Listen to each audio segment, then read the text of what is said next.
कथेला सुरुवात करण्यापूर्वी नवीन असाल तर लाईक करा, आपल्या चॅनलला सबस्क्राईब करा आणि नोटिफिकेशन बेलवर नक्की क्लिक करा म्हणजे व्हिडिओचे अपडेट्स तुम्हाला वेळेत मिळतील. तर आजचा भाग कसा वाटला ते कमेंटमध्ये नक्की सांगायचं आहे आणि एक लाईक तर नक्की करायचं आहे. तुमचं एक लाईक आणि एक कमेंट मला पुढची कथा लिहिण्यासाठी प्रोत्साहन देते. तर चला वळूयात कथेकडे. रॉयल शेतकरी 2 गुंफलेले रेशमी बंद भाग 6वा मराठी कथा. कबीरने पौर्णिमेच्या हातातील वहीकडे पाहताना तिची वही थोडी स्वतःकडे ओढली. दोघांचे हात क्षणभरासाठी एकमेकांना स्पर्शून गेले. कबीरने मिश्किलपणे हसत पौर्णिमेच्या डोळ्यात पाहिलं. पौर्णिमा मॅडम, तुम्ही जेव्हा अभ्यासात इतके सिरियस होता ना तेव्हा खूप छान दिसता. अरे तो नायट्रोजनचा रेशो नाही, आपण ऑर्गॅनिक फर्टिलायझरचा चार्ट बनवतोय. थांब मी समजावून सांगतो. कबीरने अगदी हक्काने पौर्णिमेच्या हातातील पेन घेतला आणि तिच्या वहीत नवीन डायग्राम काढू लागला. पौर्णिमा खळखळून हसली. ती अगदी मनमोकळेपणाने कोणतीही भीती न बाळगता कबीरशी गप्पा मारत होती. त्याला चिडवत होती आणि प्रोजेक्टवर चर्चा करत होती.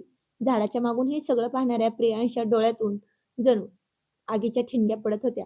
ज्या पौर्णिमेने वाड्यावर सर्वांसमोर आपलं हसू गमावलं होतं, जी पौर्णिमा त्याच्या समोर शांततेचा बुरखा पांघरून उभी असायची, ती आज या सरपंचाच्या मुलासोबत इतकी मनमोकळेपणाने हसत होती. कबीरने हसत हसत पौर्णिमेच्या पाठीवरून कौतुकाची थाप मारली.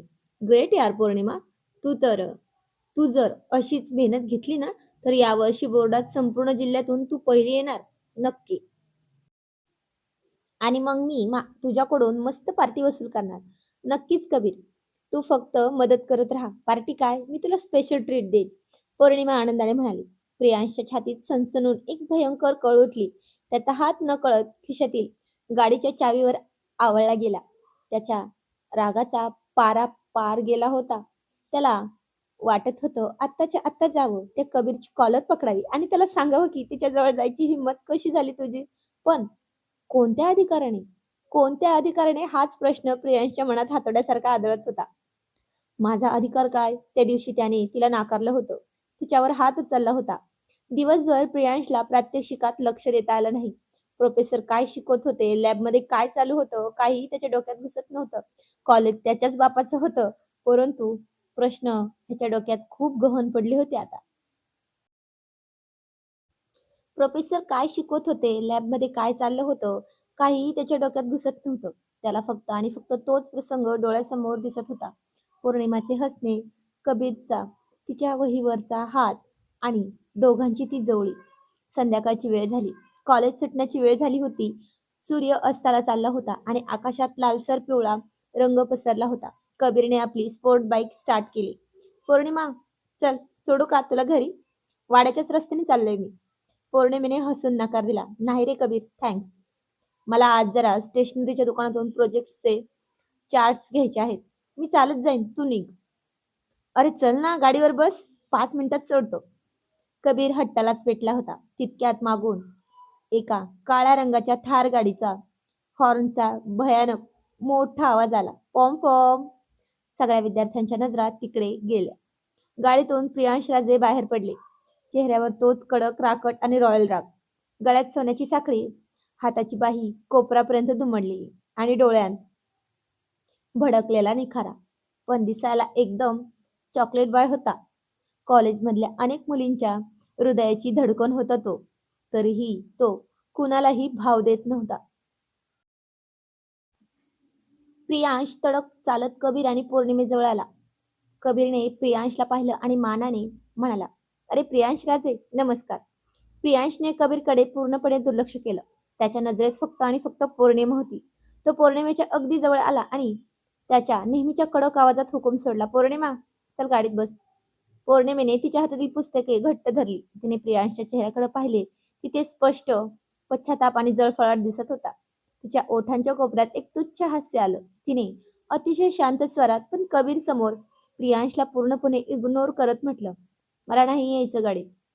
प्रियांशचा राग पारा अजून चढला. पौर्णिमा, मी तुला सांगतोय ना गाडीत बस. उशीर झालाय, घरी जायचं आहे तुला, चल. मी कबीर सोबत जाते किंवा चालत जाईन, तुम्हाला काय करायचंय? पौर्णिमेने निष्पापपणे पण थेट डोळ्यात डोळे घालून विचारलं. कबीर सोबत जाते. हे शब्द ऐकताच प्रियांशच्या हाताच्या शिरा फुगल्या. तो कबीरकडे वळाला आणि एका भयानक आवाजात म्हणला, कबीर पाटील, तू तुझ्या घरी निघ आत्ताच्या आत्ता. हिला मी घेऊन जातोय. कबीर जरा दबलाच. प्रियांशच्या रागाची आणि राजेंच्या घरांची दहशत संपूर्ण गावाला ठाऊक होती. कबीर पौर्णिमेकडे बघत हसाला आणि म्हणाला, पौर्णिमा, मी निघू मग? तू जा राजेंसोबत. पौर्णिमेने कबीरला हसून निरोप दिला. हो कबीर, तू जा आणि थँक्स फॉर द हेल्प. उद्या भेटू वर्गात. कबीर निघून गेला. आता कॉलेजच्या त्या शांत रस्त्यावर फक्त प्रियांश आणि पौर्णिमा उरले होते. प्रियांश रागाने पौर्णिमेसमोर उभा राहिला आणि तिला गाडीत येण्याचा आग्रह करू लागला आणि पुढे म्हणाला, तुला एकदा सांगितलं कळत नाही का? काय चाललंय काय तुझं? त्या मुलासोबत काय हसून हसून गप्पा मारत होती झाडाखाली? पौर्णिमेने आपल्या हाताला एक झटका देऊन आपला हात त्याच्या पकडीतून सोडवला, झटक करून. तिचे डोळे सुद्धा रागाने लाल झाले होते.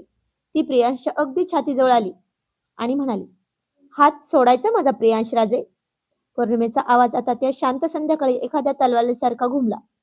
तुम्ही कोणावर हुकूम गाजवताय आणि कोणत्या अधिकाराने मला प्रश्न विचारताय? प्रियांश संतापाने थरथरत होता. अधिकार? तू वाड्याची लेक आहेस आणि मला तुझी काळजी वाटते म्हणून सांगतोय. तो कबीर सरपंचाचा मुलगा आहे. त्याच्याशी इतकं जवळून बोलायची गरज नाही तुला. कळलं? काळजी? पौर्णिमा भयंकर मोठ्याने हसली. काळजी? तिच्या हसण्यात एक तुच्छतेचा डोंगर होता. ती त्याच्या डोळ्यात डोळे घालून एक एक शब्द तोलून मापून विचारू लागली. ओ राजे साहेब, तुम्हाला माझी एवढी काळजी का वाटते हो? कोण आहात कोण तुम्ही माझे? प्रियांश स्तब्ध झाला. त्याचे ओठ उघडले, पण तोंडातून एक शब्दही बाहेर पडला नाही. उत्तर द्या ना.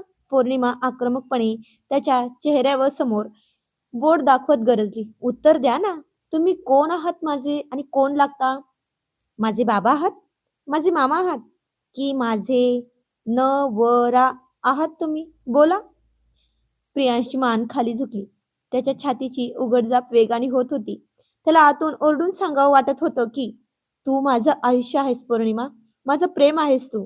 पण त्याचा अहंकार आणि त्याच्या तत्वांची भिंत त्याला रोखत होती.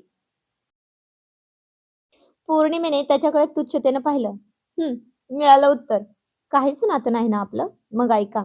त्या खोलीत तुम्हीच मला म्हणाला होतात ना की माझं वय लहान आहे, प्रेमाचा अर्थ कळत नाही. मग आता मी माझ्या वयाच्या, माझ्या आवडीच्या मुलांशी बोलेन, हसेन, त्यांच्यासोबत फिरेन. तुम्हाला काय त्रास होतोय? पौर्णिमा, तोंड सांभाळून बोल. प्रियांश चवताळलेल्या वाघासारखा ओरडला. मी बरोबर बोलते राजेसाहेब. पौर्णिमा अजिबात न घाबरता म्हणाली. जर तुम्हाला माझ्यावर हुकूम चालवायचा असेल तर, कोणाशी बोलायचं आणि कोणाशी नाही बोलायचं हे सांगायचं असेल तर, आधी जाऊन जगासमोर, तुमच्या बाबांसमोर आणि माझ्या आईसमोर उभे राहा. माझ्या नावाचे कुंकू तुमच्या हातात घ्या आणि म्हणा की पौर्णिमा माझी आहे.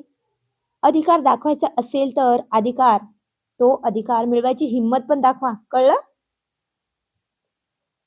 प्रियांशच्या काळजावर पौर्णिमेच्या या शब्दांनी थेट हातोड्याचे घावच घातले होते. त्याच्या ओठांवरची ती जुनी जखम आणि पौर्णिमेची ही टशन त्याला पुरती उद्ध्वस्त करत होती. पौर्णिमेने आपली बॅग व्यवस्थित खांद्यावर अडकवली. तिच्या मोकळ्या केसांच्या बटा पाठीमागे सरकवल्या आणि प्रियांशकडे पाठ फिरून ती शांतपणे चालत निघून गेली. प्रियांश गाडीला टेकवून तिथेच उभा राहिला होता. संध्याकाळचा अंधार दाटून येत होता. प्रियांशने आपल्या दोन्ही हातांनी स्वतःचे डोके धरले. त्याच्या डोळ्यांतून रागाचे आणि असह्यतेचे पाणी वाहू लागले होते. पौर्णिमेने त्याला त्याच्या जाळ्यात अडकवले होते आणि प्रियांशने तिला नाकारले होते. तोच प्रियांश आज तिच्या एका हसण्यासाठी आणि तिच्या एका नजरेसाठी तडफडत होता. कबीर सोबतचे तिचे ते क्षण प्रियांशच्या मनात आगीसारखे धगधगत होते. प्रियांशने गाडीच्या बोनेटवर जोरात मुक्का मारला. धाडकन.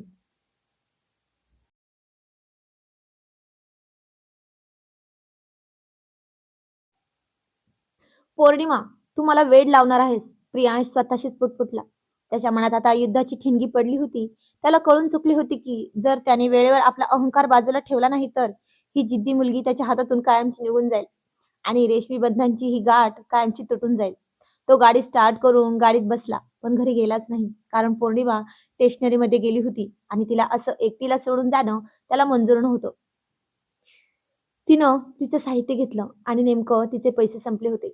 समोरून एक कॉटन कॅन्डी फेरीवाला आला. म्हणजे बुड्डी का बाल? ती ते सुद्धा तिला सुद्धा ते खूप आवडायचे आणि सगळी मुलं वाड्यावर होते तेव्हा लहान असताना हे नक्की घेऊन खायचेच. प्रियांश आणि पौर्णिमा हे शेअर करून खायचे. हे तिला आठवलं आणि ती पुन्हा खूप खूप उदास झाली. ती प्रियांशला इतकी बोलायची पण मनापासून नाही, फक्त वरून-वरून. तिनं तर वाड्यावर जाणं सुद्धा सोडून दिलं होतं. पण आठवणी सगळ्या मनात होत्या ना. फोन फोन ती वापरतच नव्हती. तसेही मम्मी ओरडल म्हणून हातही लावत नव्हती फोनला. पप्पा असले की तेव्हाच काय रील्स बघेल वगैरे तेवढीच बस. आणि प्रियांशला अशीच पौर्णिमा खूप खूप आवडायची. तर आजच्या भागापासून आपण शिवांशी आणि वंशचे फोन कॉल्स दाखवणार आहोत. तर हे फोन्स कॉल जवळपास 80% रिअल लाईफमधले आहेत. खूप भन्नाट जोक आहे त्याच्यामध्ये. तुम्हाला ऐकायला नक्की आवडतील आणि तुम्ही पण कमेंटमध्ये सांगायचं आहे, की तुम्ही कधी तुमच्या अहोंसोबत फोन कॉलवर बोलले आहात का लग्नाच्या आधी? तर चला वळूयात कथेकडे. वाड्यात एकीकडे मोठ्यांचा गोंधळ अन वादळाची चाहूल लागली असताना दुसऱ्या बाजूला वाड्याच्या सर्वात शांत कोपऱ्यात प्रेमाची एक हळुवार रेशमी कळी फुलत होती. शिवांशीच्या हातातील तो नवा कोरा काळ्या रंगाचा फोन थरथरत होता. स्क्रीनवर वंश हे नाव चमकत होतं. तिच्या हृदयाची धडधड इतकी वाढली होती की तिला वाटलं होतं हा आवाज संपूर्ण वाड्याला ऐकू जाईल. तिने अतिशय नाजूक कापत्या बोटांनी कॉल रिसीव्ह केला आणि फोन कानाला लावला. हॅलो. शिवांशीचा आवाज अगदी ओढणीच्या मऊ कोपऱ्यापासून हळुवार लाजून बाहेर पडला. दुसऱ्या बाजूने थोडी शांतता पसरली आणि मग वंशचा तोच मिश्किल मधासारखा गोड आवाज तिच्या कानावर घुमला. हॅलो शिवांशी. काय ग? भावी बायकोचा हा पहिला फोन आहे आणि आवाज एवढा छोटा. शिवांशीने पटकन आपली ओढणी ओठांवर धरली आणि हसली. तिचे गाल क्षणात लालबुंद झाले. तिने गॅलरीच्या खांबाला टेकून उभे राहत आजूबाजूला पाहिलं. वंश, अहो, हळू बोला ना जरा. शिवांशी गोड आवाजात कुजबुजली. कुणी ऐकेल ना वाड्यावर. मला हा फोन लपवून आणून दिलाय रियांशीने. माझी भीतीपोटी हृदय धडधडतंय. बरं बरं, एक काम कर मग. वंश फोनवरूनच हळूच हसला. तो फोन जरा तुझ्या हृदयाशी ठेव ना. काय? पण का? शिवांशीने निरागसपणे विचारले. फोन जरा हातात घट्ट धर ना. तुझ्या मनात माझ्याबद्दल काय चाललंय ते जाणवतंय का बघू. वंशच्या या अत्यंत गोड आणि मिश्किल वाक्याने शिवांशीला अजून खूप खूप गोड हसली. तिने क्षणभरासाठी डोळे मिटून घेतले. ती स्वतःशीच लाजून हसली आणि म्हणाली, तुम्ही ना खूप वाईट आहात वंश. खूप त्रास देता मला. तसं ती असं म्हणून गालात खुदकन हसली. तुम्ही ना, तुम्ही खूप वाईट आहात वंश. खूप त्रास देता मला. ती भिंतीवर एक बोट फिरवत हलकस बोट फिरवत म्हणाली. मी त्रास देतो? वंशचा आवाज एकदम गंभीर आणि उबदार आणि प्रेमळ झाला. शिवांशी, तुला ठाऊक आहे, इथे या शहरात कागदपत्रे जमा करताना गर्दीत उभा असताना माझं लक्ष अजिबात कामात नव्हतं ग. मला सतत तुझा तो मोरपंखी ड्रेस, तुझं ते लाजून खाली बघणं आणि तुझ्या त्या रेशमी केसांच्या बटा आठवत होत्या. मला वाटत होतं कधी एकदा हे काम संपतंय आणि कधी तुझ्या समोर येऊन उभा राहतोय. वंशचे हे शब्द ऐकून शिवांशीच्या डोळ्याच्या कोपऱ्यात आनंदाचे पाणी तरळले. ती गोड हसली आणि अगदी हळूच प्रेमाने कुजबुजली. वंश, तुम्ही तुम्ही खरंच माझी एवढी आठवण काढत होता? अहो मॅडम, आठवण काढत नव्हतो, आठवणीत जगत होतो म्हणा. वंश हसला. अरे हा, तो फोन आवडला का तुला? मी मुद्दाम तुझ्यासाठी तो घेतलाय. कारण जेव्हा मी तुझ्या जवळ नसतो ना, तेव्हा मला तुझा हा गोड आवाज ऐकायचा असतो.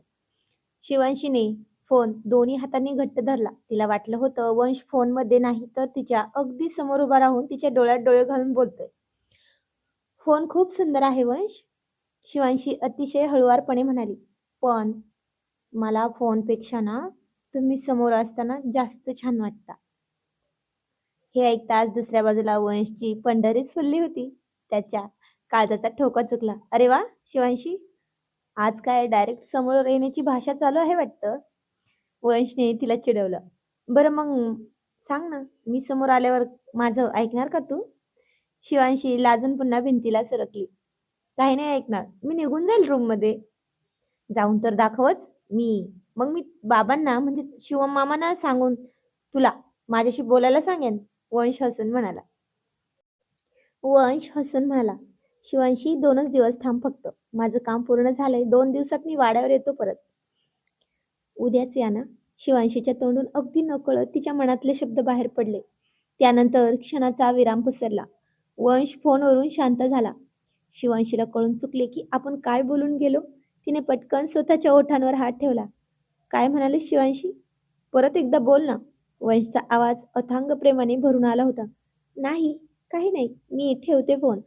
शिवांशीची धडधड वाढली होती. अरे थांब ना, अशी काय पळतेस? ऐक ना. वंश हळूच म्हणाला. बोला ना. शिवांशीने श्वास रोखून धरला होता. मी नक्की उद्याच येण्याचा प्रयत्न करेल. फक्त आणि फक्त माझ्या राजकुमारीच्या एका हाकेसाठी. वंशचा वंश अत्यंत गोड आवाजात म्हणला. काळजी घे स्वतःची. आणि हो, रात्री स्वप्नात नक्की भेटा मला.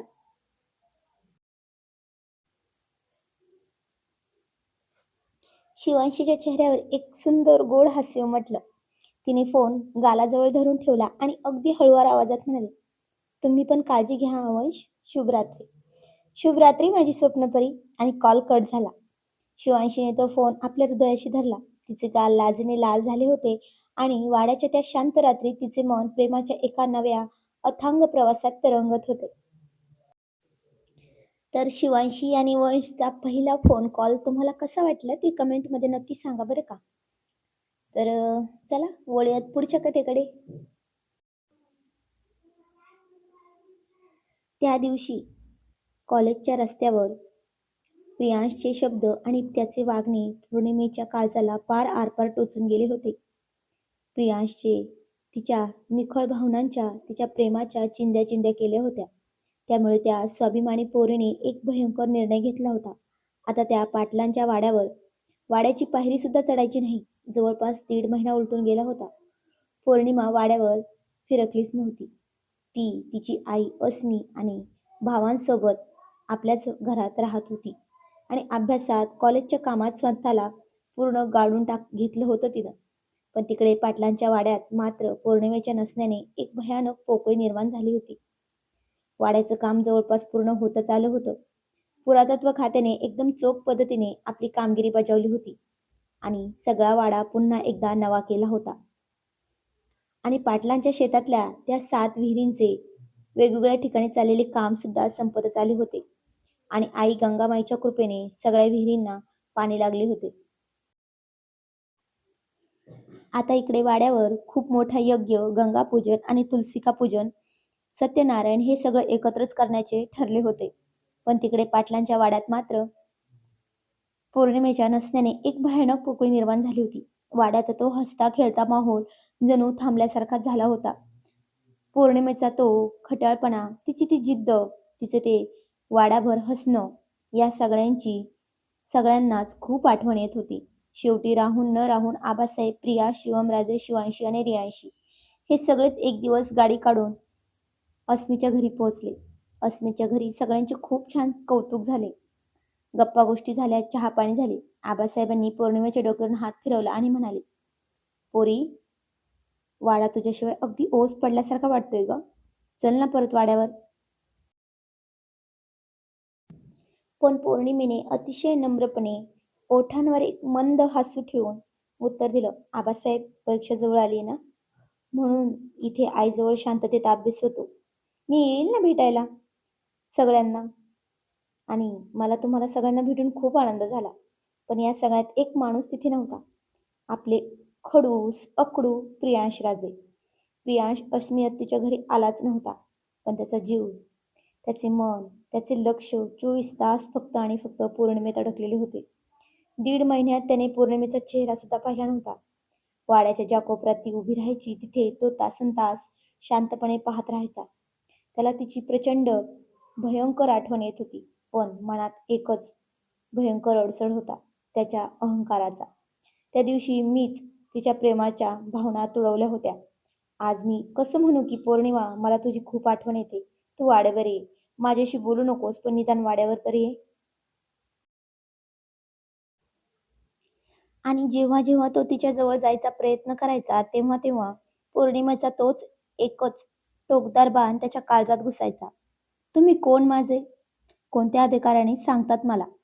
हाच प्रश्न प्रियांशला आतून रोज रोज जाळत होता. दिवस वेगाने पुढे सरकत होते. ॲग्रिकल्चर आणि ज्युनियर कॉलेजचा संयुक्त वार्षिक स्नेहसंमेलन म्हणजे ॲन्युअल गॅदरिंगचा सण जाहीर झाला होता. संपूर्ण कॉलेज रंगीबिरंगी रोषणाईंचे पोस्टर्सने सजले होते. गॅदरिंग म्हटलं की मुलांचा उत्साह ओसांडून वाहत होता. कोणी गाण्याची तयारी करत होतं, कोणी नाटकाची, तर कोणी कवितेची. पण या वर्षाच्या गॅदरिंगचे मुख्य आकर्षण होते कपल डान्स परफॉर्मन्स. आणि या कपल डान्ससाठी पौर्णिमेने भाग घेतला होता आणि तिचा पार्टनर होता सरपंचांचा मुलगा कबीर पाटील. तर आता काय होईल पुढे हे जाणून घेणं खूप इंटरेस्टिंग ठरणार आहे. तर आजचा भाग कसा वाटला ते कमेंटमध्ये नक्की सांगा. आणि तुम्हाला काय वाटतंय, कबीर आणि पौर्णिमेचा कपल डान्स होईल का प्रियांशला सोडून? तर हे जाणून घ्यायचं असेल तर आजच्या भागाला नक्की लाईक करा आणि उद्याच्या भागाची वाट बघा. बाय.